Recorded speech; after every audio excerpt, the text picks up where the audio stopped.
Hi guys, and welcome to Escape with Watch Reviews. My name is Steve, and today we're going to be reviewing the Spinnaker Piccard. I received this watch for free. I don't have to send the watch back, but you guys know the deal by now. No matter how I get a watch, I'm not going to sway my review one way or another. You're always going to get my honest opinion.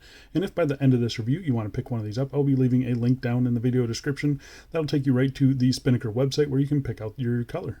The retail price for this watch is $550 US. That's before any taxes or sales or coupons or shipping or anything like that. The watch comes in 7 different colorways that you can see here on screen. Their new colors that are launching today are the yellow, the ice blue, the dark purple, and the tangerine orange. The watch case is made of 316L stainless steel. It has the sapphire crystal with AR coating. It has a screw-down crown, a screw-down case back, 550 meters of claimed water resistance, and the watch is powered by the Seiko NH35 automatic movement. So this isn't necessarily a new release, but it is new color options available starting today. I think the new colors look great. The other ones, they were pretty boring. This adds a little splash of color, and I do really like this purple dial that we have here. So obviously this is not a daily wear piece. This is huge. I get questions about it anytime I've worn it out. It is a conversation piece for sure. Yeah, it does not go unnoticed both by everyone else around and you. It's heavy, it's chunky. But yeah, this is my first foray into Spinnaker watches, so I say we dig in and find out if they're any good. So let's do that. But before we do, quick wrist check for the day, wearing the Watch Dives 8 WD1861 in white. All right, so let's get into the dimensions. We've got a diameter of 45 millimeters. We've got a total case height of 21.4 millimeters. We've got 22 millimeter lug width and link to end link of 52.1 millimeters. And sized up for my 7.5 inch wrist with 2 links removed. You can see it maxes out my 200 gram scale here, so I believe it's listed at 250 grams. So it is a huge watch, that 21 millimeters thick. It's probably the thickest watch that I've had. Without the crystal, it's like 16 millimeters, so even without that crystal, it's still pretty chunky, but I don't really think it looks out of proportion as far as the size goes. The 52 millimeter lug tip to lug tip. It's a big, chunky, and heavy watch. You definitely know that you're wearing it. So yeah, I'm going to go outside right now and throw it on my wrist for you. So here we are on my 7.5 inch wrist, and I can definitely pull this off. This is, the length of it, the lug to lug is about my max, but I can definitely pull it off. The thickness I have a little bit of a problem with, but I think if you're buying this watch, you're not concerned about thickness at all. You can definitely see that crystal. I'm just going to show you how it plays in the light here. I mean, it's just it's just eye-catching. Yeah, it's definitely a conversation piece. There is some AR coating on it that you can kind of see right there. It's a little purpley color, but I think it does a pretty good job. I mean, there's just a lot of distortion. There's a lot of reflections just because of the shape of that crystal. But you can still read the time pretty good. You got to get it pretty much directly, pointing right at you. But other than that, I mean, it does wear pretty good, I'm going to say.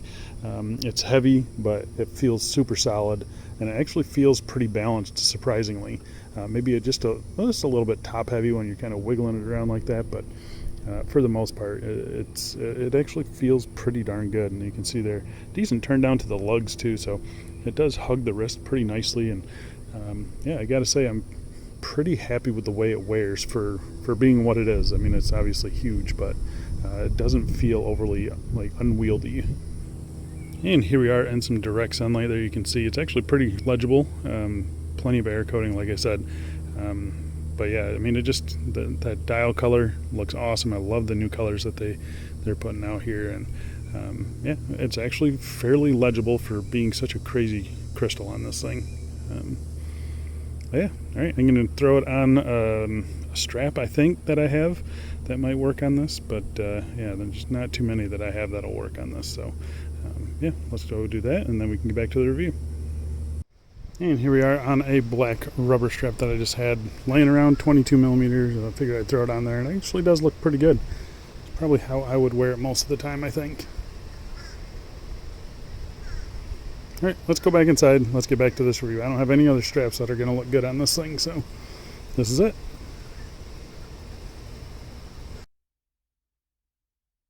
All right, so let's talk about the case finishing on it. So case is fully brushed. As you can see here, you get a vertical brushing on the tops of the lugs there. Nice and even and consistent.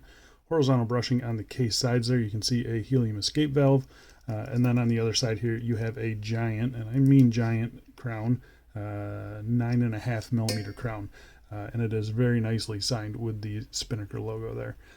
Everything looks really good. I've got no real complaints with the case finishing on this thing. There are some sharp edges. The bottom edge of the case here, it's a little bit sharp, and that's kind of a bummer because you do have to kind of buckle this thing down pretty tight so it's not kind of sliding all over the place. And so I have noticed a little bit of discomfort on these bottom edges here.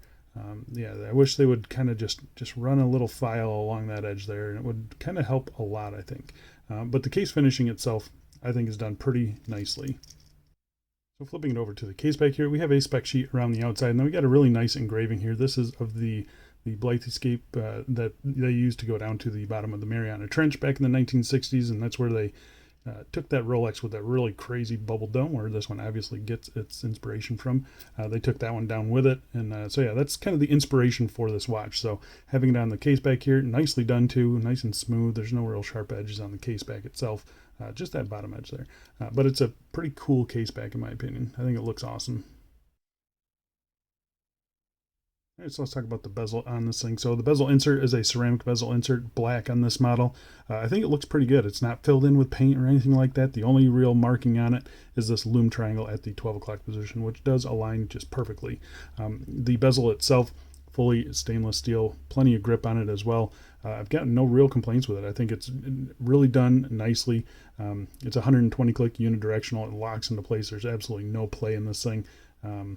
It is a rather stiff bezel, I'll say that, but it's even resistance all the way around.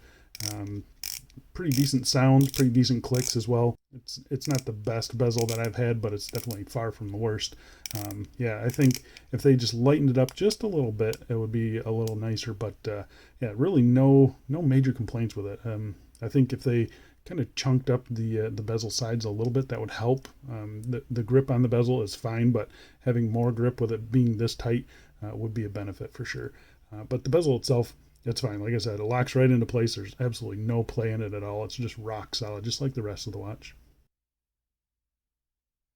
All right, so let's talk about the crystal on this thing, and this is the crystal. It is sapphire.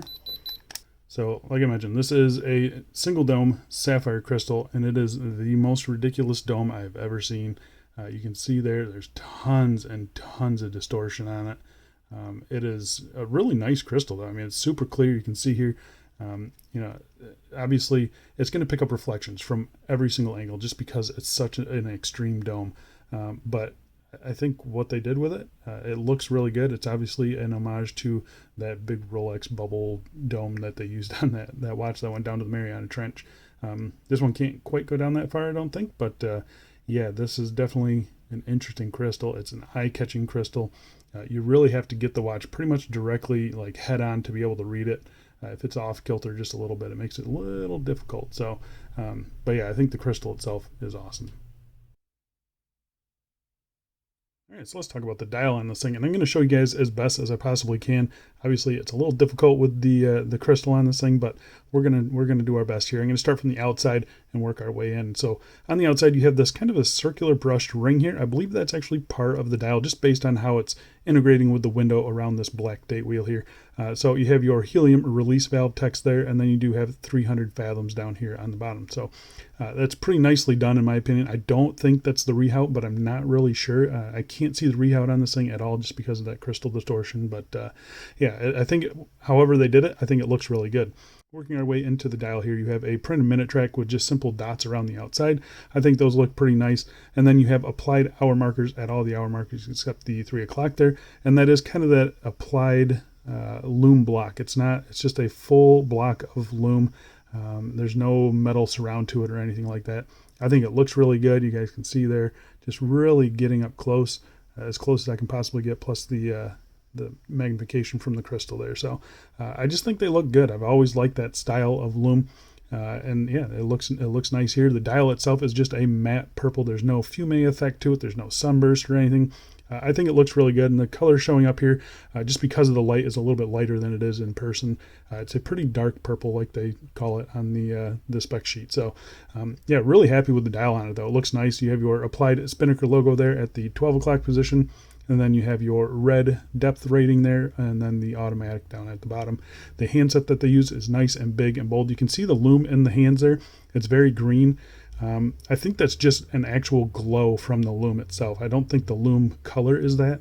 It's just the glow from the lume is pretty strong. So yeah, the hands themselves, black around the pinion. You have brushing on the outer edge of the minute and hour hand there.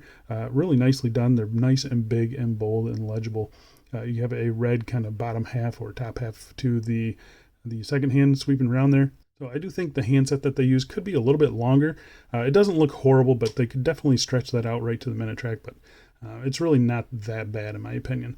The lume on the watch is actually pretty good as well. I'm going to pop up a lume shot here. You can see it against a couple other watches in the collection, and it holds its own. I can give it a solid like 7 out of 10. It holds its own right with the Willard there, which I think is actually pretty darn good. And then yeah, it's definitely not the best out of my dive watches. It's not the worst either. It's by far from the worst. So yeah, I think the lume is usable. I can read it in the middle of the night, so that's the big thing. So yeah, I think the lume is actually pretty decent on this watch. Okay, so let's talk about the movement and the crown. So the movement inside is the Seiko NH35 automatic movement, hacking, hand winding, 40 hours of power reserve, bidirectional winding rotor, which I cannot really hear at all in this case. It's so solid. 21,600 beats per hour, so 6 ticks of the second hand every second there. It's a very reliable and accurate movement. I could not get a good reading on this with my time grapher. I think it's just because it's such a solid built watch that can't hear the ticks of the movement. But I mean, it's been very accurate for me. It's been plus 2 seconds over 2 days. So I have no complaints with that at all. I believe they're regulating this thing. So yeah, really no complaints at all on this. I mean, the movement is fine.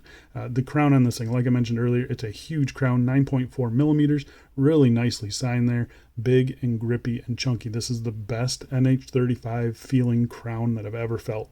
Nice and smooth screw in and screw out action.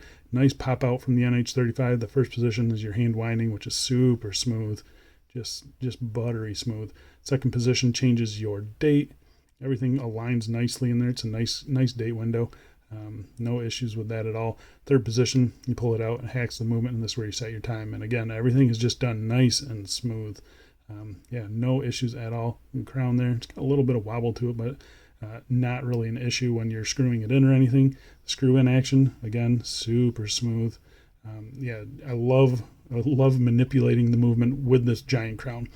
It feels great. It looks great. Nice and proportional to the case as well. There's no sharp edges or anything on it. Plenty of grip. Yeah, really do like the movement on this thing, and the crown, excellent. Okay, so let's talk about the bracelet on this thing. So the bracelet is 22 millimeters and it tapers down to 20 millimeters at the clasp here. It is a fully brushed bracelet, 3 links, 3 solid links. The bracelet is secured with push pins here, as you can see. I really wish they would have used screws on this thing. It's such a big and chunky watch that I think screws would have been a lot nicer.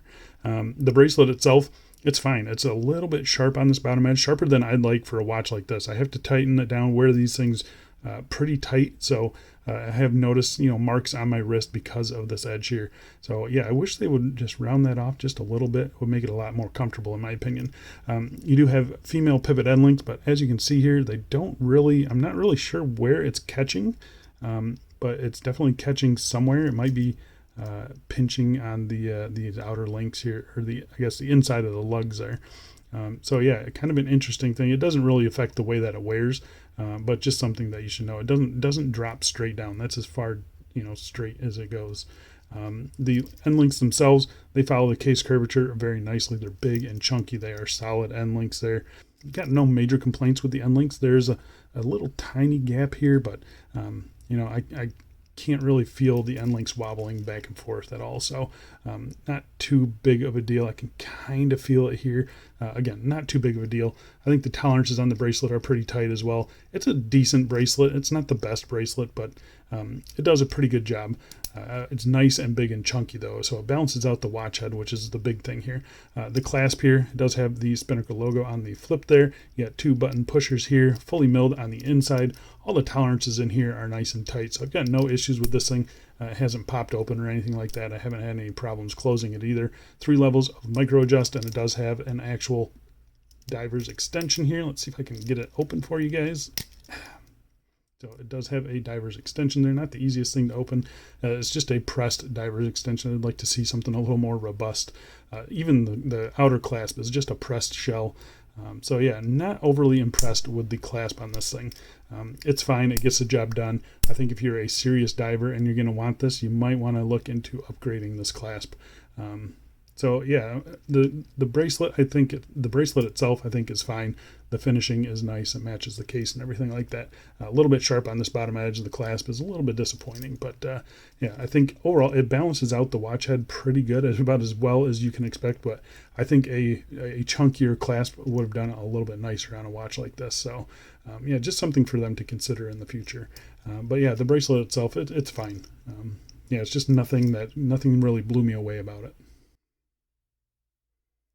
So there you go, guys. That is the Spinnaker Piccard, a very, very eye-catching watch. Just that crystal is the star of the show, and it is really, really cool. A big, and I mean big, chunky dive watch. Someone's gonna like this thing. It's not for me. I'm not. I like a more slender watch. This one is for someone else. So I think if you guys are interested in this watch, you should go check them out. I'll leave the link down below, like I said. But yeah, there's not really much to compare it to out there. There's very few watches in this kind of size and category and design. So yeah, this is it. I mean, it's a very, very striking and conversation piece for sure. So yeah, if you guys want to check it out, go check out the link below. I think that's it for me. Thanks a lot for watching, and I'll see you in the next one. See ya.